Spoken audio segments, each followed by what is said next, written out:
And if you want to be perfect, go sell what you have and give to the poor. Jesus was ready and willing to transform him. Just like today, many of you are sitting in this audience seeking, expecting, and waiting for an encounter with God. But when it comes, you take a step back.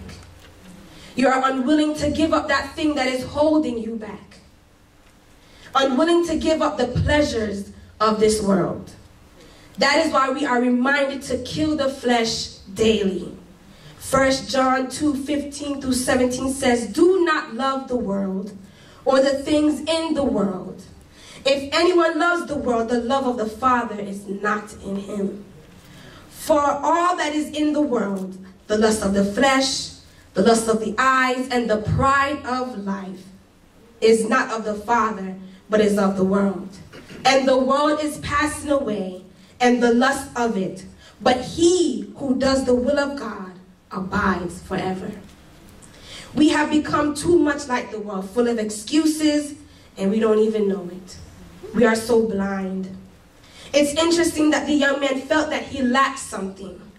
That tells me that when we are not in the right place or frame of mind, we know it. But why don't we budge? Why don't we make an effort to let Jesus fill the void, the emptiness, or that area that is lacking? What are you afraid of today? Remember, your life does not belong to you.